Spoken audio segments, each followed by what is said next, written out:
देखिए भी जो last question, sorry second last question है शायद हमारा, जो इस तरह से सॉल्व करना है, बाद में हमें कुछ वर्ड प्रॉब्लम दिए है वो हम देख लेंगे। बट यहाँ पर देखिए अभी क्या है, क्वेश्चन 10 में बोला गया है which of the following rational numbers are equal, मतलब वो इक्वल है या नहीं ये ढूंढना है। तो हमें क्या करना पड़ेगा, जो छोटे फ्रैक्शन से उनको बड़े फ्रैक्शन में कन्वर्ट कर सकते हैं या फिर बड़े फ्रैक्शन को छोटे फ्रैक्शन से छोटे फ्रैक्शन में कन्वर्ट कर सकते हैं हम। तो सिंपल है कि मल्टीप्लिकेशन ईजी है तो उसको ही करेंगे। तो देखो पहले जो दो फ्रैक्शन दिए हैं, मतलब कि दो रैशनल नंबर्स दिए हैं, वो दिए है 20 बाय नेगेटिव 28 और दूसरा दिया है 5 बाय नेगेटिव 7। अब हमें क्या करना है, इस 5 बाय नेगेटिव 7 को इसमें कन्वर्ट होता है क्या देखना है। तो हमें क्या करना है, 5/7 जो है इनको ऐसे सेम नंबर से मल्टीप्लाई करना है, दोनों को सेम ही नंबर से मल्टीप्लाई करना पड़ेगा, बट उन दोनों से ये वैल्यूज मिलती है क्या देखेंगे। तो देखो जब हम 5/7 को, जब 5 के देखो अभी 4 20 होता है और 7 के 4 भी क्या होता है 20 होता है, तो इस फ्रैक्शन को दोनों को 4 से मल्टीप्लाई कर देंगे न्यूमरेटर डिनोमिनेटर को, तो हमें वो फ्रैक्शन मिल जाएगा। देयरफॉर क्या आएगा 5/-7, राइट। 5/-7 इसको अगर हम करते हैं 5 मल्टीप्लाइड बाय 4, बट अब यहाँ पे एक ध्यान से देखोगे तो ये जो है ये -7 है और आंसर हमें कैसे आना चाहिए, नेगेटिव ही आना चाहिए। इसलिए हमें एक पॉजिटिव नंबर से मल्टीप्लाई करना पड़ेगा ताकि पॉजिटिव नेगेटिव रहेगा। अगर हम नेगेटिव नंबर से मल्टीप्लाई कर देते कि तो वो क्या हो जाएगा, माइनस माइनस प्लस हो जाएगा। सो यहाँ पे क्या करेंगे, -7 × 4, तो हमें फ्रैक्शन मिल जाएगा कुछ, मतलब एक रैशनल नंबर मिलेगा 5 4 20 और 7 4 -28। देखो वो वाला फ्रैक्शन मिल गया। मतलब दोनों रैशनल नंबर्स कैसे हैं, इक्वल है। So therefore 20 by -28 is equal to 5 by -7, ये दोनों इक्वल है।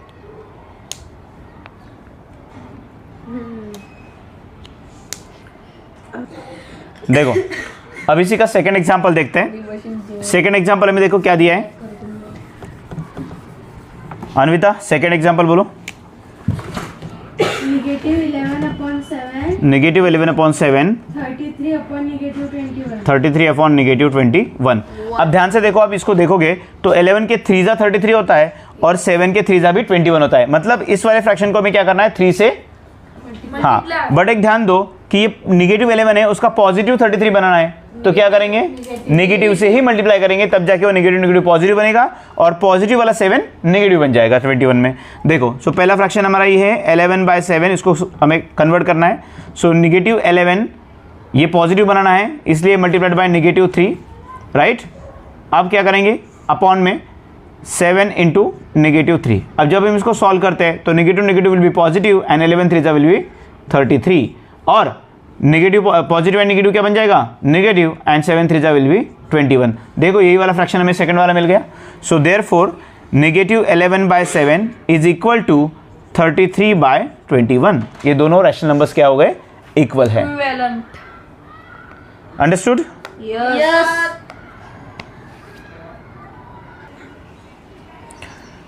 अब देखते हैं उसका एग्जाम्पल नंबर 3 क्या दिया है, -16/20, right. -16/20 is it correct, no it's Veer Singh, ध्यान दो। तीसरा जो क्वेश्चन दिया है वो दिया है 7/8 और -56/54। अब देखो एक छोटा सा एक तरीका आपको बताता हूँ मैं, शॉर्ट में आप कैसे पहचानोगे कि ये दो जो नंबर है रैशनल नंबर्स वो इक्वल है या नहीं। इनका क्या करना, क्रॉस मल्टीप्लिकेशन करना। अगर इन दोनों का क्रॉस मल्टीप्लिकेशन सेम आ जाता है, जैसे कि लास्ट वाला एग्जांपल क्या था हमारा, 11/7 था, -11/7 और 33/-21 था। अगर आप इसको देखोगे तो इनका क्रॉस मल्टीप्लिकेशन का जो आंसर्स होंगे, दोनों भी प्रोडक्ट है वो इक्वल आते हैं। आप करके देखना, अगर 33/7 और 11/21 × 21 ये अगर इक्वल आ जाता है तो इसका मतलब ये दोनों भी फ्रैक्शन क्या है, ये दोनों भी रैशनल नंबर्स क्या है, दोनों रैशनल नंबर्स क्या है, इक्विवेलेंट है या इक्वल है। तो अब यहाँ पर इन दोनों का क्रॉस मल्टीप्लिकेशन हम करके देखते हैं वो है या नहीं, राइट। सी 7 × 54 अगर आप करोगे तो कितना आएगा, 7 4 विल बी 28, कैरी आया 2 एंड 7 5 विल बी 45।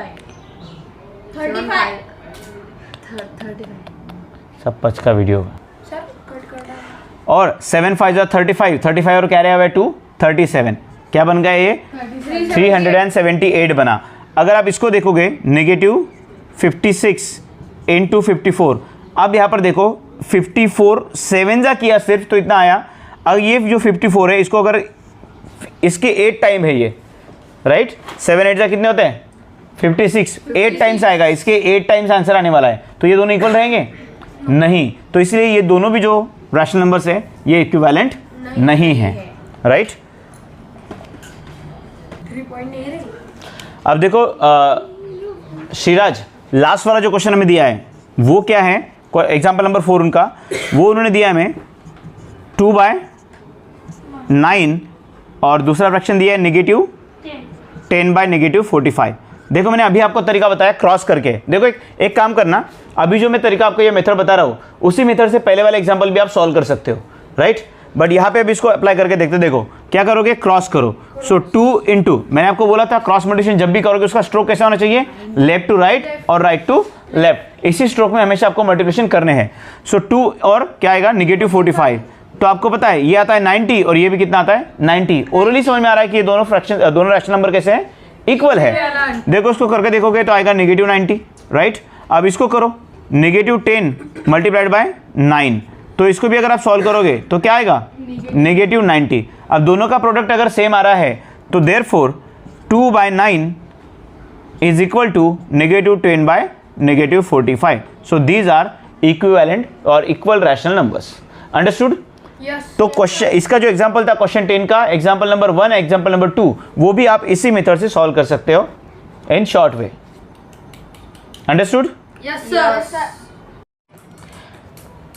अब देखो यहाँ पे क्या करना है, क्वेश्चन 11, ये सबसे इजी वाला क्वेश्चन होता है, बिकॉज बोला क्या है उन्होंने, देखो write 4 rational numbers equivalent to the following. इससे पहले हमने फ्रैक्शंस को इक्विवेलेंट फ्रैक्शंस ढूंढे हैं, सेम है रैशनल नंबर्स ढूंढना। मतलब आपको क्या करना है, या तो मल्टीप्लिकेशन या तो डिवीजन, इन दोनों ऑपरेशंस को करके आप दिए हुए रैशनल नंबर्स को अनकाउंटेबल मतलब कि इनन्यूमरेबल रैशनल नंबर्स जो कि इक्विवेलेंट होंगे वो ढूंढ सकते हो। देखो अभी जैसे कि पहला एग्जांपल हमें क्या दिया है, पहला एग्जांपल उन्होंने दिया है 3/7। अब देखो 3/7 को कितने सारे एग्जांपल्स ला सकते हैं, मतलब इक्विवेलेंट रैशनल नंबर ढूंढ सकते हैं। जैसे कि 3 को हम पहले 2 से मल्टीप्लाई करेंगे, मतलब पूरे फ्रैक्शन को पहले क्या करते हैं, एक बार 2 से मल्टीप्लाई करते हैं तो नंबर क्या बन जाता है 6/14। 6/14। इसका मतलब 3/7 को 6/14 क्या हो गया, इक्विवेलेंट रैशनल नंबर हो गया।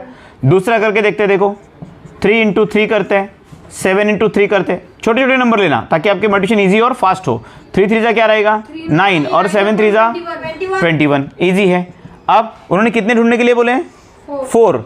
सो इसको क्या कर देते हैं, 3/7 को हम अभी 4 से मल्टीप्लाई करते हैं इंटू 4, 3 4 जा विल बी 12 एंड 7 4 जा will be 28।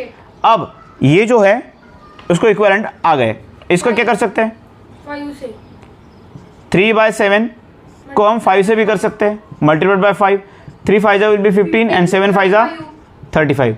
So these 4 are the equivalent rational numbers to the 3/7. Therefore 6/14, 9/21, 12/28 and 15/35 are equivalent to क्या आएगा 3/7। तो ये 3/7 के लिए क्या हो गए, इक्विवेलेंट हो गए। अंडरस्टूड? Yes, question sir. समझ में आ गया? Yes sir. बहुत इजी है। चलो देखते हैं फिर इसका सेकंड क्वेश्चन। सेकंड एग्जांपल जो है वो हमें कुछ दिया है उन्होंने, 5/-8 है। क्या दिया है, सेकंड का एग्जांपल दिया है उन्होंने 5/-8। अब ध्यान से देखो 5 और -8, देखो इस तरह से हम बना लेते हैं पहले ताकि हमें थोड़ा सा फास्ट हम कर पाए। 5 और -8, फिर से आएगा लास्ट वाला एक 5 और -8। अब देखना हमें जो डिनोमिनेटर है वो नेगेटिव रहना चाहिए ताकि नेगेटिव दोनों भी नंबर क्या रहेंगे वहाँ पे, रैशनल नंबर्स, वो इक्विवेलेंट रहेंगे। अब इक्विवेलेंट ढूंढना है तो हमें क्या करना पड़ेगा, नेगेटिव रखना है, इसलिए उसको पॉजिटिव नंबर से ही मल्टीप्लाई करेंगे। तो सबसे छोटा क्या करना, 2 3 4 5 इससे मल्टीप्लाई करना। बड़े बड़े नंबर लोगे तो मल्टीप्लिकेशन थोड़ा सा हार्ड होगा, टाइम ज़्यादा लगेगा। चलो अब क्या करेंगे, मल्टीप्लाइड बाय, राइट। देखो किस तरह से लिख रहा हूँ इस एग्जाम्पल को, आप भी एग्जाम में इस तरह से कर सकते हो ताकि आपका टाइम बचे। 2 2 3 3 4 4 एंड 5 5। कितना ईजी है, देखो इसको अगर 2 से मल्टीप्लाई करते हैं ये बन जाएगा 10/16, नेगेटिव 16 आ गया। अब इसको 5 3 बन जाएगा 15 और 8 3 24। अब आ जाएगा 5 4 20 और 8 4 32 और यहाँ आ जाएगा 5 5 25 और 8 5 40। सो देयरफॉर ये सारे फ्रैक्शन 5/8 को क्या हो गए, equivalent. So 5/-8 is equal to 10/-16 is equal to 15/-24 is equal to 20/-32 is equal to 25/-40. Understood? So all these 5 are equivalent rational numbers. सबको समझ में आ गया? Yes sir. चलो ये बहुत इजी सा क्वेश्चन है। अब जो रिमेनिंग 2 क्वेश्चंस है वो आपको खुद को सॉल्व करना है एज अ होमवर्क, राइट? ये घर पे जाके आप लोग सॉल्व कर लेना। अब हम स्टार्ट करते हैं क्वेश्चन 12 को।